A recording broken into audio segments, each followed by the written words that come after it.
Hello friends, welcome to my YouTube channel सीवी study of law. Friends, आज के topic में ऑल इंडिया बार एग्जामिनेशन 2020-21 से संबंधित सॉल्व टेस्ट पेपर थर्ड को देखेंगे। इसके अतिरिक्त टेस्ट पेपर एवं previous year question papers Hindi and English में आपको हमारे यूट्यूब चैनल सीवी स्टडी ऑफ लॉ पर उपलब्ध हैं, मिल जाएंगे, जिनको फॉलो करके आप अपनी स्टडी को आसान बना सकते हैं और AIB एग्ज़ाम के फर्स्ट अटेम्प्ट में और कम समय में कैसे पास करना है, इसके बारे में वीडियो के अंत में चर्चा करेंगे।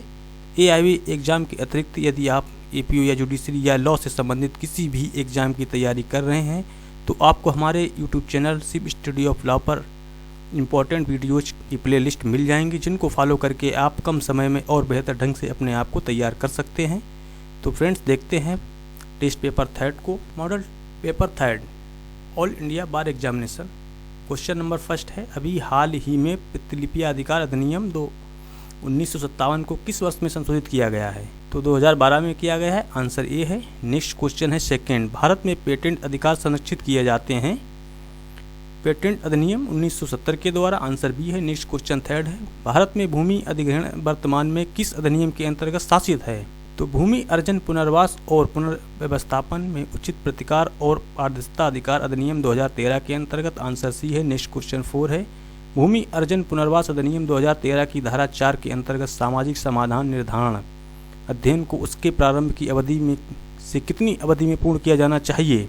तो 6 माह में पूर्ण किया जाना चाहिए, आंसर बी है। नेक्स्ट क्वेश्चन है फिफ्थ, भारत के किस न्यायाधीश द्वारा सर्वप्रथम जनहित शब्द का प्रयोग किया गया था?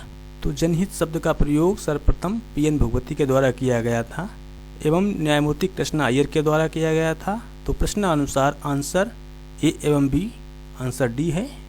नेक्स्ट क्वेश्चन है 6, साधारणतया निम्न में से किन कोटियों में आने वाले किसी पत्र या याचिका को जनहित बात के रूप में स्वीकार किया जाना चाहिए? तो बंधुआ श्रम के मामले, महिलाओं के उत्पीड़न के मामले, कर्मकारों को न्यूनतम मजदूरी के भुगतान से संबंधित मामले, उपरोक्त सभी को जनहित याचिका के अंतर्गत सम्मिलित किया गया है, आंसर डी है। नेक्स्ट क्वेश्चन है 7, निम्न में से किस बाद में न्यायालय ने कैदी को 14 वर्षों तक जेल में आकरण नृत्य करने पर राज्य को प्रतिकर देने का आदेश दिया था? तो रुदल शाह बनाम बिहार राज्य के मामले में, आंसर ए है। नेक्स्ट क्वेश्चन है 8, भारत के संविधान ने अर्ध न्यायिक प्रशासकीय न्याय निर्णय के रूप में अधिकरणों के भावबोध को मान्यता प्रदान किया है? अनुच्छेद 323 ए एवं 323 के अंतर्गत, आंसर सी है। नेक्स्ट क्वेश्चन है 9, डाइसी के अनुसार विधि का शासन से तात्पर्य है मनमानी पूर्ण शक्ति का अभाव संविधान देश की साधारण विधि का परिणाम है, विधि की समस्त समानता का, उपरोक्त सभी, आंसर डी है। नेक्स्ट क्वेश्चन 10 है, प्रशासनिक विधि निम्नलिखित की शक्तियों एवं प्रक्रियाओं के साथ समव्यवहार करती है? प्रशासनिक प्राधिकरण के द्वारा, आंसर बी है। नेक्स्ट क्वेश्चन है 11, निम्न में से किस प्रकार का मामला जनहित बात से संबंधित नहीं है? तो निजी मामलों को अंतर्गत करने वाली याचिका जनहित याचिका नहीं कही जाती है, आंसर सी है। नेक्स्ट क्वेश्चन है 12, वस्तु एवं सेवा कर GST good service tax Bharat में किस तिथि से लागू हुआ है? तो 1 जुलाई 2017 से भारत में पूर्णतः लागू किया गया है, आंसर ये है। नेक्स्ट क्वेश्चन है 13, एक व्यक्ति की किसी पूर्ववर्ती वर्ष में कुल आय सभी आय को सम्मिलित करती है?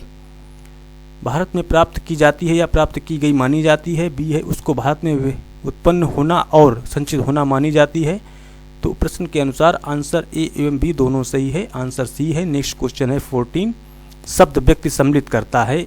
एक व्यक्ति को, एक हिंदू अभियुक्त परिवार को, एक व्यक्तियों का संघ या व्यक्तियों का एक निकाय, चाहे निगमित हो या नहीं?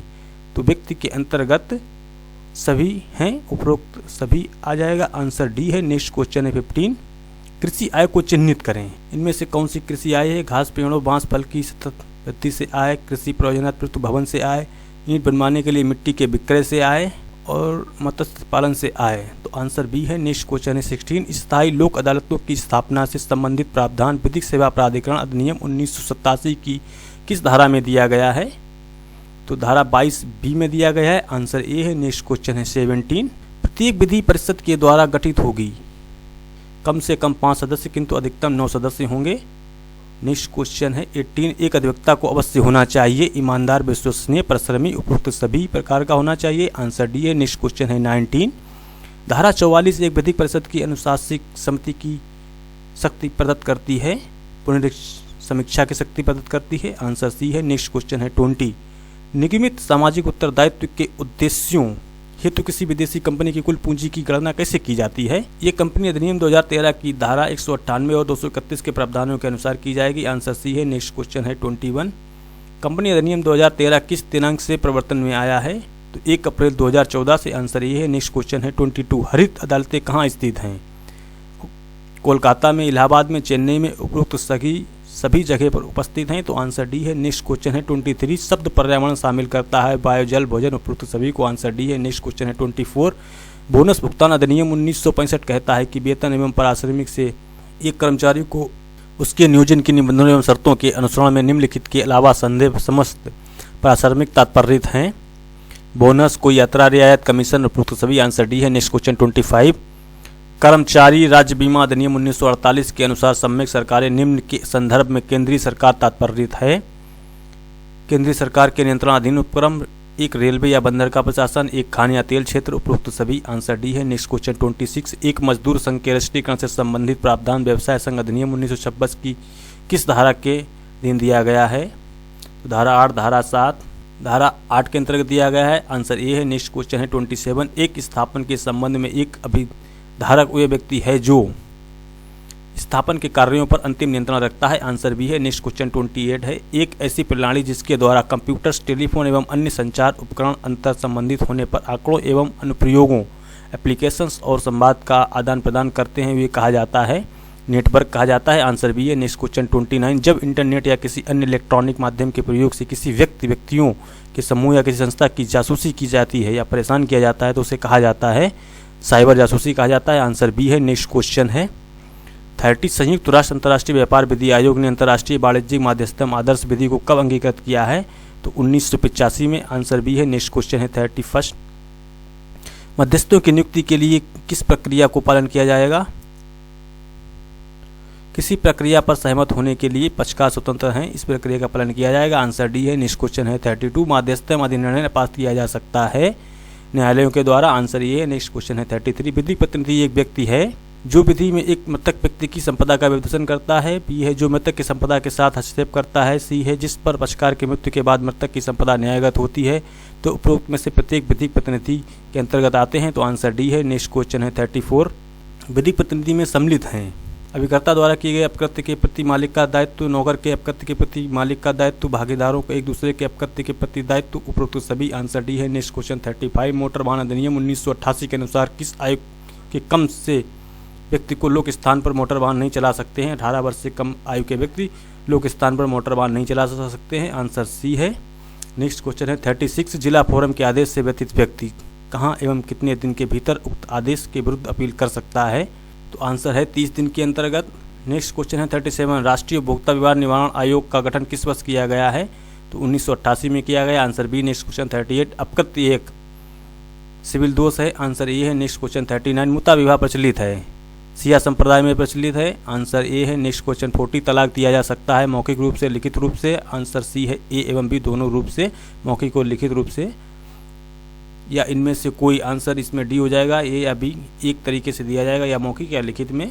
तो आंसर डी है। नेक्स्ट क्वेश्चन है 41। मुस्लिम विधि के अंतर्गत अवयस्क का संरक्षक कौन होता है? तो अवयस्क का संरक्षक पिता होता है। आंसर बी है। नेक्स्ट क्वेश्चन है 42। स्वीय विधि से संबंधित प्रावधानों का भारतीय संविधान में कहाँ उल्लेख किया गया है? तो समवर्ती सूची की प्रविष्टि 5 में किया गया है। आंसर सी है। नेक्स्ट क्वेश्चन है 43। एक ईसाई महिला का विवाह हिंदू व्यक्ति से होता है, उसकी संतान का ईसाई धर्म के अनुसार पालन पोषण होता है, तो ऐसी संतान क्या कही जाएगी? ऐसी संतान हिंदू नहीं, क्योंकि उसका पालन पोषण हिंदू धर्म के अनुसार नहीं हुआ है। नेक्स्ट क्वेश्चन है 44। निम्नलिखित में से कौन प्रथा का आवश्यक तत्व नहीं है? तो अनैतिक विधि के प्रतिकूल होनी चाहिए, प्रथा का आवश्यक तत्व नहीं है। आंसर डी है। Next question 45। एक 16 वर्षीय लड़का एक 15 वर्षीय लड़की से विवाह करता है, ऐसा विवाह विधिमान्य है किंतु दंडनीय है? आंसर डी है। नेक्स्ट क्वेश्चन है 46। ए ने बी को मृत्यु का डर दिखाकर 50,000 रुपये उससे ले लेता है। यहाँ ए ने कौन सा अपराध किया है? तो यहाँ पे ए ने भारतीय दंड संहिता की धारा 390 के अंतर्गत लूट का अपराध किया है। आंसर डी है। नेक्स्ट क्वेश्चन है 47। मानहानि के अपराध का अभियोजन प्रारंभ किया जा सकता है व्यतीत व्यक्ति के आवेदन पर? आंसर ये है धारा 499 500 के अंतर्गत व्यतीत जो पीड़ित व्यक्ति हुए उसके आवेदन पर मानहानि का अपराध का आयोजन प्रारंभ किया जा सकता है। आंसर ए है। नेक्स्ट क्वेश्चन है 48। पीछा करने का अपराध दूसरी बार या बार बार करना संज्ञेय और अजमानतीय है? संज्ञेय और जमानती होगा। आंसर बी है। नेक्स्ट क्वेश्चन है 49, अविभाग सौदेबाजी अध्याय अंतः स्थापित किया गया था। तो दंड प्रक्रिया संहिता संशोधन अधिनियम 2005 में अध्याय 21A को अविभाग सौदेबाजी प्ली बार्गेनिंग को जोड़ा गया है। आंसर बी है।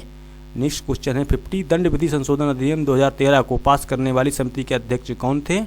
तो न्यायमूर्ति अल्तमस कबीर थे।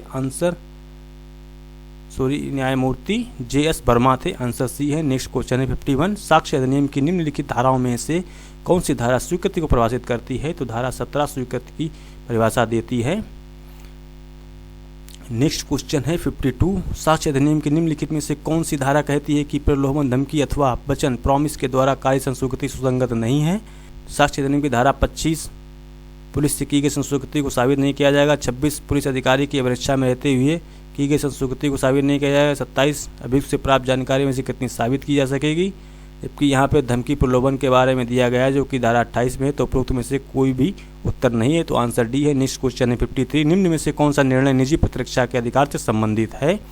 तो अमजद खान बनाम मध्य प्रदेश राज्य का मामला निजी प्रतिरक्षा, प्राइवेट प्रतिरक्षा के अधिकार से संबंधित है। आंसर बी है। नेक्स्ट क्वेश्चन है 54, आपराधिक दायित्व छूट के लिए बच्चे की आयु कितनी होनी चाहिए? तो 7 वर्ष। भारतीय दंड संहिता 1860 की धारा 82 के अंतर्गत आपराधिक दायित्व छूट के लिए बच्चे की उम्र 7 वर्ष से कम होनी चाहिए। आंसर बी है। नेक्स्ट क्वेश्चन है 55, विधि विरुद्ध जमाओं के लिए कम से कम कितने व्यक्ति आवश्यक हैं? तो कम से कम विधि विरुद्ध जमाओं के लिए 5 व्यक्ति आवश्यक हैं। नेक्स्ट क्वेश्चन है 56, विशेषज्ञों की राय भारतीय साक्ष्य अधिनियम की किस धारा के अंतर्गत सुसंगत है? तो धारा 45 के अंतर्गत। आंसर बी है। नेक्स्ट क्वेश्चन है 57, भारतीय साक्ष्य अधिनियम के अंतर्गत मूक साक्षी द्वारा दिया गया साक्ष्य कौन सा साक्ष्य कहा जाएगा? तो मौखिक साक्ष्य कहा जाएगा। धारा 119 भारतीय साक्ष्य अधिनियम के अंतर्गत जो व्यक्ति बोलने में असमर्थ है उसके द्वारा दिया गया साक्ष्य मौखिक साक्ष्य समझा जाएगा, चाहे वो लिखित में दे या किसी भी तरीके से दे, लेकिन मौखिक साक्ष्य ही समझा जाएगा। आंसर सी है। नेक्स्ट क्वेश्चन है 58, भारतीय साक्ष्य अधिनियम में विबंध से संबंधित प्रावधान किन धाराओं में दिए गए हैं? तो विबंध से संबंधित प्रावधान अध्याय 8 में 115 से लेकर 117 तक में दिए गए हैं। आंसर ये सही है। नेक्स्ट क्वेश्चन है 59, भारतीय साक्ष्य अधिनियम लागू होता है अधिकारियों की समझ कार्रवाइयों में, मध्यस्थ की समझ कार्रवाइयों में, न्यायालयों की समस्त न्यायिक कार्रवाइयों में लागू होता है, मध्यस्थ की समझ कार्रवाइयों में लागू नहीं होता है, और ट्रिब्यूनल के भी कार्रवाइयों में लागू नहीं होता है, और शपथ पत्र भी लागू नहीं होता है। तो प्रश्न के अनुसार अधिनियम जो लागू होता है न्यायालय के समझ की न्यायिक कार्रवाइयों पर लागू होता है। तो आंसर सी सही है। नेक्स्ट क्वेश्चन है 60, भारतीय साक्ष्य अधिनियम की किस धारा में न्यायाधीश साक्ष्य की ग्राह्यता का निर्धारण करेंगे? तो भारतीय साक्ष्य अधिनियम की धारा 136 में न्यायाधीश साक्ष्य की ग्राह्यता का जज decide to admissibility of evidence के बारे में प्रावधान किया गया है। आंसर है इसका बी, धारा 136। नेक्स्ट क्वेश्चन है 61, ए एक कमरे में बी को भागते हुए देखता है और थोड़ी देर बाद उसी कमरे में से सी को खून से लथपथ पड़े हुए देखती है। बी को भागते हुए देखना ए के द्वारा प्रत्यक्ष साक्ष्य है, किंतु जहां तक हत्या का प्रश्न है परिस्थिति साक्ष्य है। आंसर बी है। नेक्स्ट क्वेश्चन 62 है, 3 वर्ष से अधिक अवधि के कारावास से दंडनीय अपराध संज्ञान के लिए परिसीमा काल क्या होगा? तो किसी भी परिसीमा काल का प्रावधान नहीं किया गया है। आंसर है डी। नेक्स्ट क्वेश्चन है 63, धारा 482 दंड प्रक्रिया संहिता के अंतर्गत अंतर्निहित शक्तियों का प्रयोग किया जा सकता है केवल उच्च न्यायालय के द्वारा। आंसर डी है।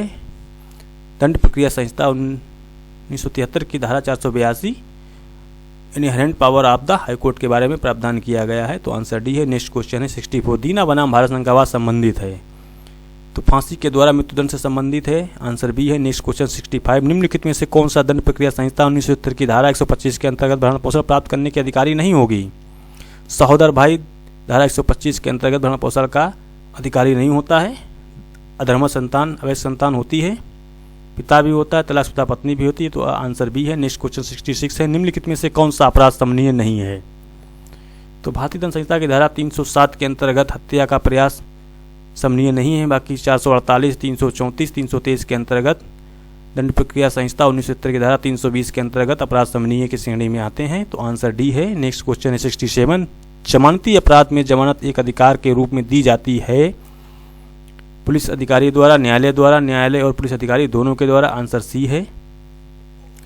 नेक्स्ट क्वेश्चन है 68, एक प्रक्रिया संहिता के अंतर्गत अन्वेषण के दौरान बिना वारंट की तलाशी ली जा सकती है। अन्वेषण अधिकारी के द्वारा इन्वेस्टिगेशन ऑफिसर बिना वारंट की तलाशी ले सकता है। आंसर सी है। नेक्स्ट क्वेश्चन है 69। दंड प्रक्रिया संहिता की धारा 209 के अंतर्गत संक्षिप्त समाप्ति कार्रवाई किस प्रकृति की होती है? तो समाप्ति कार्रवाई जांच इंक्वायरी प्रकृति की होती है। नेक्स्ट क्वेश्चन है 70। जब एक पुलिस अधिकारी दंड प्रक्रिया संहिता की धारा 173(2) के अनुसार फाइनल रिपोर्ट मजिस्ट्रेट को कार्रवाई समाप्त करने के लिए देता है, वहाँ मजिस्ट्रेट इसे स्वीकार कर सकता है, इसे अस्वीकार कर सकता है, या तो स्वीकार करेगा या अस्वीकार करेगा। आंसर सी है। नेक्स्ट क्वेश्चन है 71। समनीय अपराध उपबंधित किए गए हैं दंड प्रक्रिया संहिता की धारा 320 में। आंसर सी है। Next question 72। निम्न में से कौन सा एक प्रावधान राज्य के नीति निर्देशक सिद्धांत का भाग है?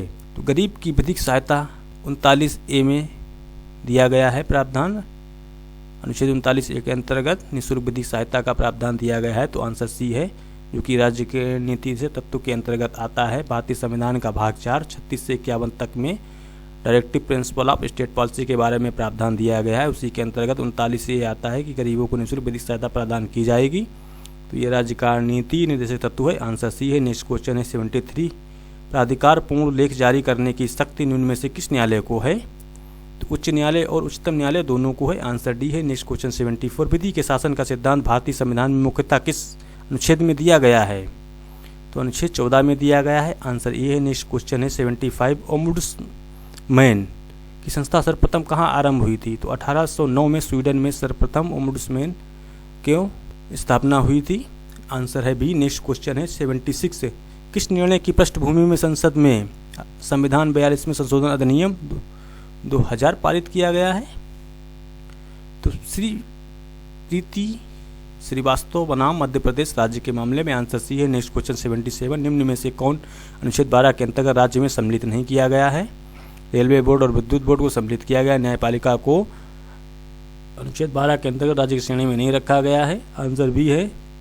नेक्स्ट क्वेश्चन है 78। अनुच्छेद 21 में शब्द विधि द्वारा प्रतिस्थापित प्रक्रिया का अर्थ है सक्षम प्राधिकारी द्वारा स्थापित प्रक्रिया। आंसर बी है। Next question 79। उच्चतम न्यायालय द्वारा घोषित विधि सभी न्यायालयों पर बंधनकारी है, ये उपबंध किया गया है अनुच्छेद 141 के अंतर्गत। आंसर डी है। नेक्स्ट क्वेश्चन है 80। समान कार्य के लिए समान वेतन का प्रवर्तन किस अनुच्छेद द्वारा कराया जा सकता है?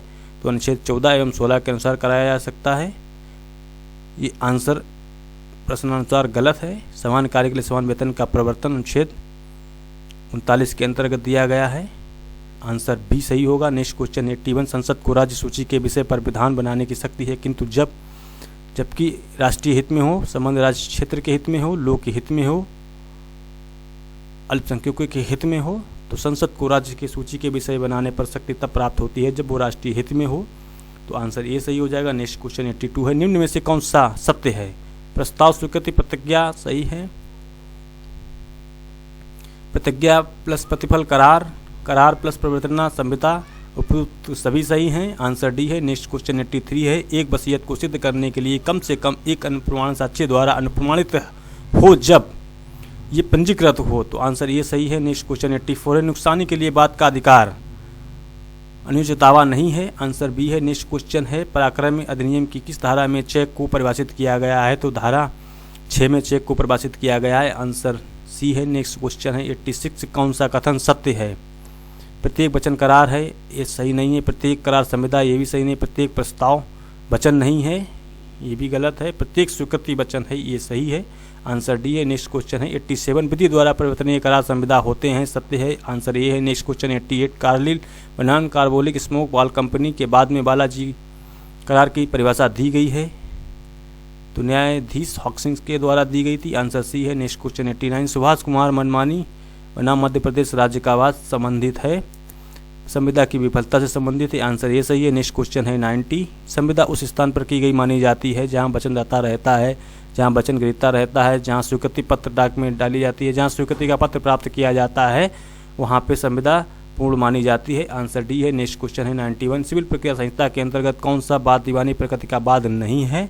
तो सामाजिक कार्यों से वंचित किए जाने के विरुद्ध वाद, ये सामाजिक जो कार्यों से वंचित किए जाने का वाद होता है वो दीवानी प्रकृति का वाद नहीं होता है। आंसर ये सही है। नेक्स्ट क्वेश्चन है 92। डिक्री का निष्पादन किस न्यायालय द्वारा हो सकता है? तो डिक्री का निष्पादन उस न्यायालय द्वारा हो सकता है जिस न्यायालय के द्वारा डिक्री निष्पादित की जाती है, जिसको निष्पादन के लिए डिक्री भेजी जाती है। तो प्रश्नानुसार न्यायालय जिस न्यायालय ने डिक्री पारित की है उसके द्वारा, और वह न्यायालय जिसको वह डिक्री निष्पादन हेतु भेजी जाती है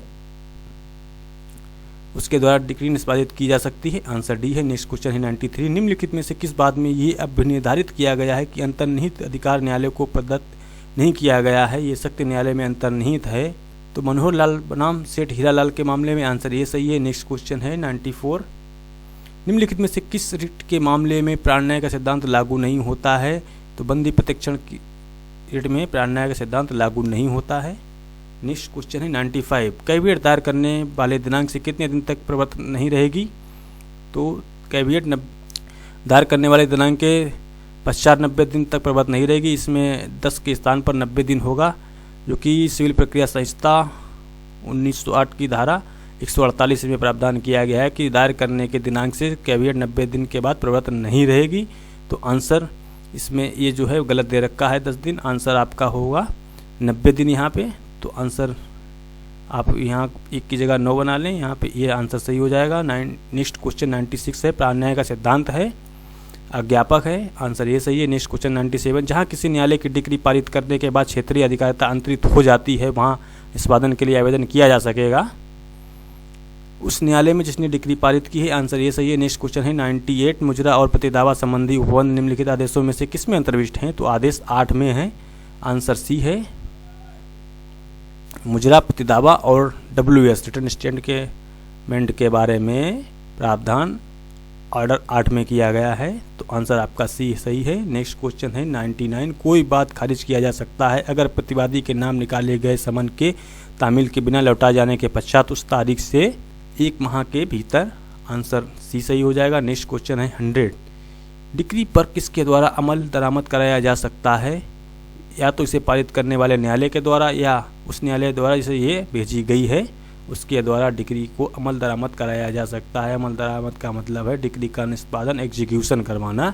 तो फ्रेंड्स, उम्मीद करता हूं कि आज के टॉपिक में आपने all India bar examination test paper 3 को अच्छे से समझा होगा। यदि आपको कोई भी प्रॉब्लम या कोई समस्या आती है तो आप हमें कमेंट बॉक्स में अवश्य लिखें। इसके अलावा आप लॉ से संबंधित किसी भी एग्ज़ाम की तैयारी कर रहे हैं तो आपको हमारे YouTube channel Shiv studio of law पर स्पेशल इम्पॉर्टेंट वीडियोज़ उपलब्ध हैं जिनको आप फॉलो करके अपनी तैयारी को अच्छे से कर सकते हैं। तो फ्रेंड्स, जैसा कि हमने आपको बताया था कि AIB all India bar examination test paper को आप फर्स्ट अटेम्प्ट में कैसे पास कर सकते हैं। फर्स्ट अटेम्प्ट में एग्ज़ाम को पास करने के लिए आपको हमारे यूट्यूब चैनल पर all India bar examination test paper की प्लेलिस्ट मिल जाएगी जिसमें आपको वीडियोज़ उपलब्ध हैं। उसमें को आप फॉलो करके समझ सकते हैं कि आपको फर्स्ट अटेम्प्ट में और कम समय में AIB टेस्ट को कैसे पास करना है, ताकि आप कम समय में और फर्स्ट अटेम्प्ट में AIB all India bar examination को फर्स्ट अटेम्प्ट में पास कर सकें। तो फ्रेंड्स, मिलते हैं आपसे नेक्स्ट वीडियो में। तब तक के लिए bye bye and take care. जय हिंद, जय भारत।